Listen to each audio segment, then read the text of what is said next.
नमस्कार, जय हिंद, जय भारत। मैं हाजिर हूँ एक बार फिर आपके साथ।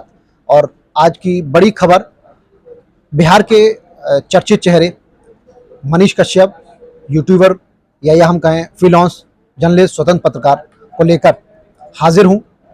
और मेरे साथ, जैसा कि आप सब जानते हैं, प्रतीक चौधरी जी हैं, वरिष्ठ अधिवक्ता हैं। तो आज हम इनसे जानने वाले हैं कि जो उनके खिलाफ एनएसए के तहत कार्रवाई हुई है वो होना कितना जायज़ है, क्या क्या उसके प्रावधान हैं, कितनी सज़ा है, और सुनने में जो चर्चाओं में अभी है, सुर्खियों में, कि उनकी मुश्किलें और ज़्यादा बढ़ गई हैं और बढ़ रही हैं।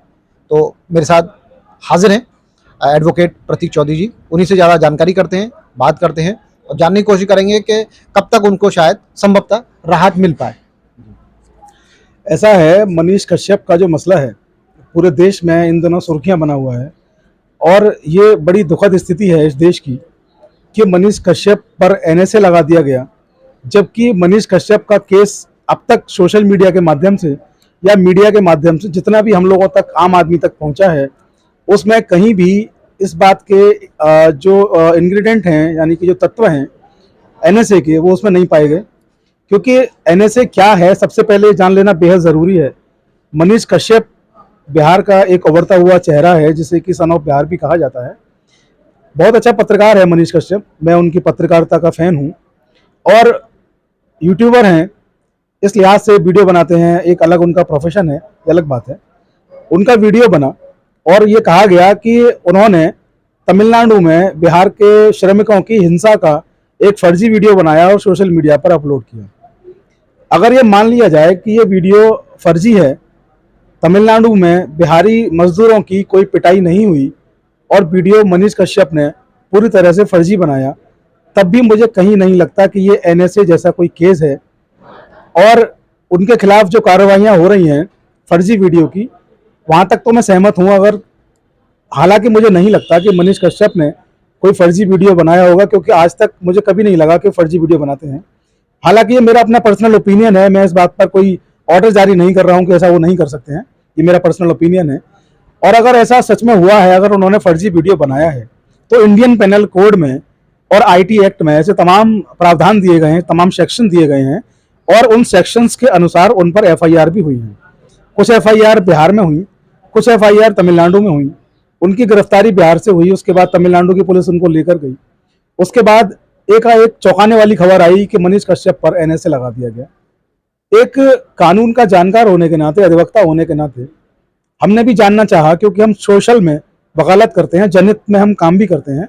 चौधरी लीगल एसोसिएट जो हमारी संस्था है, उसके माध्यम से ऐसे तमाम जनहित के मुद्दों को उठाते हैं और उनको लड़ते हैं। और इस मुद्दे में भी अगर हमें लगेगा कि मनीष कश्यप को बेवजह बेकसूर फंसाया जा रहा है, तो यकीन मानिए हम मनीष कश्यप का मुकदमा लड़ेंगे और बिना पैसे के इस मुकदमे को लड़ेंगे। तो सबसे बड़ी बात यह है कि एनएसए मनीष कश्यप पर लगा दिया, जबकि एनएसए क्या है सबसे पहले इसको जान लेना जरूरी है। सन 1980 में भारत में इंदिरा गांधी की सरकार थी, यानी कि इंदिरा गांधी प्राइम मिनिस्टर थी। उस वक्त में 23 दिसंबर 1980 को एनएसए अधिनियम पूरे भारत में पारित हुआ, लागू हुआ भारतीय पार्लियामेंट के द्वारा। एक अधिनियम है जिसके कुछ मूल तत्व हैं, आवश्यक तत्व हैं, जिनके आधार पर एनएसए लगाया जाता है। जिसके मूल तत्वों में सबसे पहले आता है कि संबंधित व्यक्ति जिस पर एनएसए लगाया जा रहा है, उसकी कोई गतिविधि ऐसी है जो देश विरोधी है।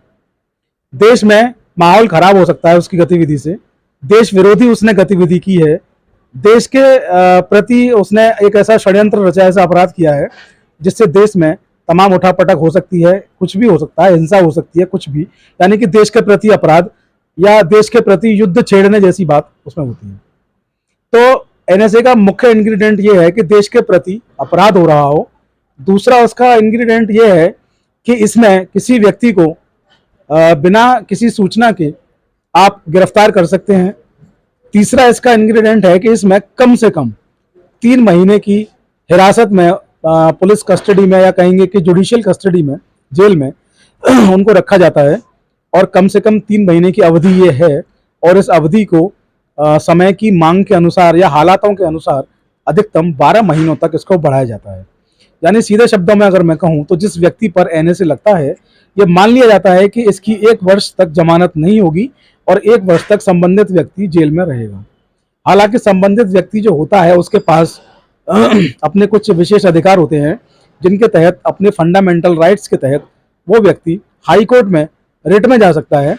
और चूंकि मनीष कश्यप का जो मैटर है वो 2 स्टेट मैटर है, तमिलनाडु और बिहार सरकार से जुड़ा हुआ मैटर है, इसको लेकर के मनीष कश्यप ने सुप्रीम कोर्ट का रुख किया।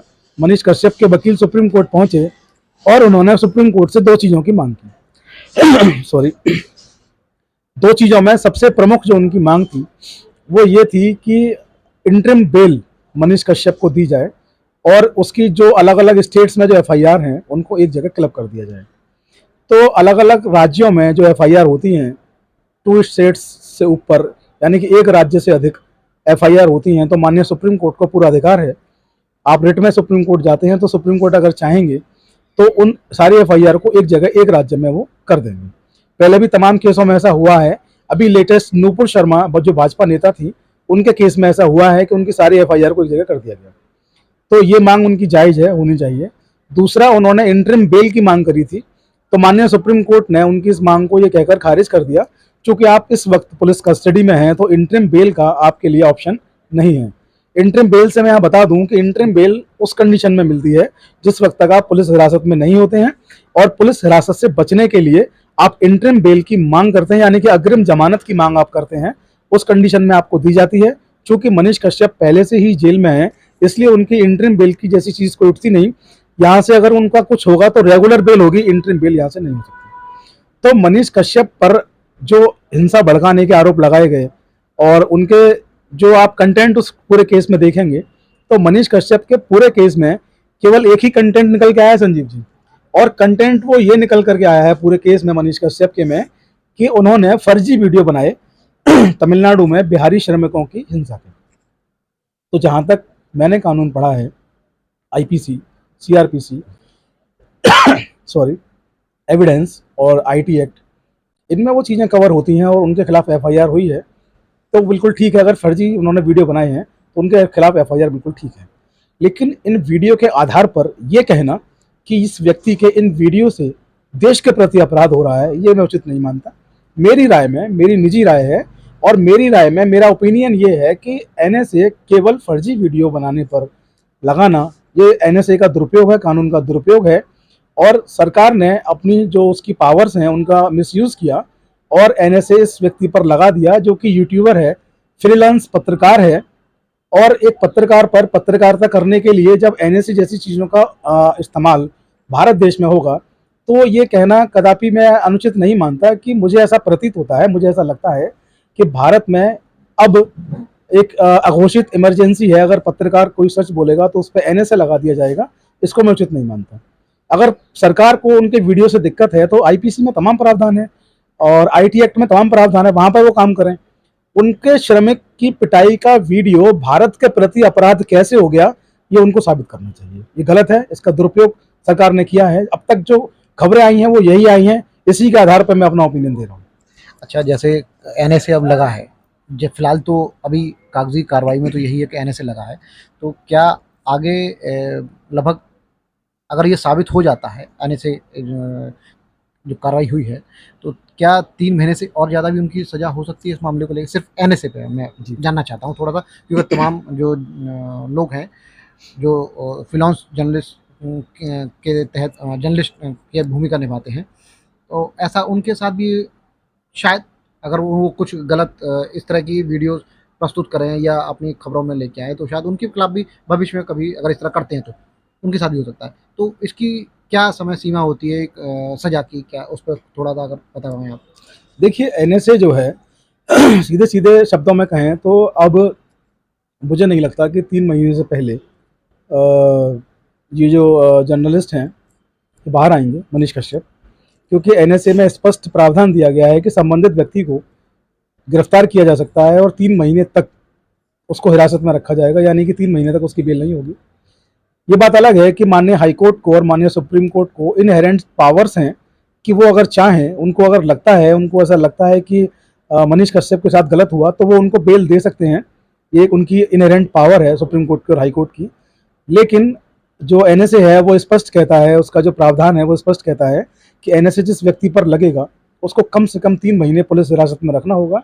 और अगर शासन को, सरकार को या प्रशासन को ये लगेगा कि इस व्यक्ति को आगे भी रखा जाना चाहिए, अन्यथा देश के प्रति गंभीर अपराध हो सकता है, तो उसकी जो हिरासत की अवधि है वो उसको 12 महीने तक बढ़ा सकते हैं। तो मुझे ऐसा लगता है कि 3 महीने तक उनकी बेल नहीं होगी।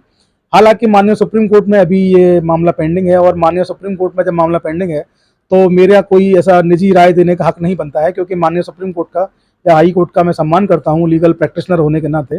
तो मैं भी इस इंतजार में हूँ कि माननीय सुप्रीम कोर्ट क्या आदेश जारी करेंगे, उसके बाद हम इस पर कोई चर्चा करेंगे तो और बेहतर होगा। लेकिन माननीय सुप्रीम कोर्ट को इनहेरेंट पावर है, ये मैं बार बार कह रहा हूँ। और अगर माननीय सुप्रीम कोर्ट को लगेगा, और माननीय सुप्रीम कोर्ट अगर अपनी न्यायिक दृष्टि से देखेंगे और अगर वो ये पाएंगे कि केवल वीडियो के आधार पर मनीष कश्यप पर एनएसए लगा है, तो मुझे लगता है कि माननीय सुप्रीम कोर्ट मनीष कश्यप को बेल दे देंगे। अच्छा, दूसरा एक और यहाँ एक आपको लेके एक चर्चा है कि आप इनके फेवर में, मतलब इनकी तरफ से जो है केस भी लड़ने को हैं, इस पे क्या आप कहना चाहेंगे?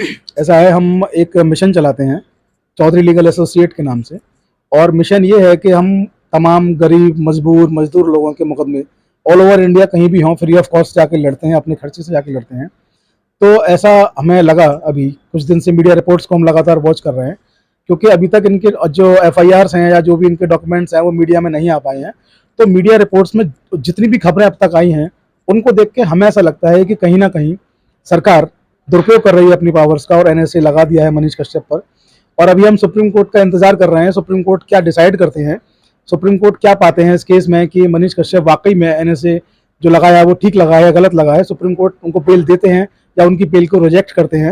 ये देखने के बाद, ये तय करने के बाद, अगर हमें लगेगा कि मनीष कश्यप को बेकसूर और बेवजह फंसाया जा रहा है, तो निश्चित जानिए कि हमें चाहे बिहार जाना पड़े, चाहे तमिलनाडु जाना पड़े, चाहे हमें सुप्रीम कोर्ट जाना पड़े, मनीष कश्यप का केस फ्री ऑफ कॉस्ट जा करके चौधरी लीगल एसोसिएट की तरफ से हम और हमारे पैनल एक्सपर्ट जो होंगे वो लड़ेंगे। साथियों, बस इतना ही इस खबर में। बने रहिए हमारे साथ, चैनल को सब्सक्राइब करना ना भूलें, और इस वीडियो को ज़्यादा से ज़्यादा शेयर करें और चैनल को सब्सक्राइब अवश्य करें। जय हिंद, जय भारत, नमस्कार।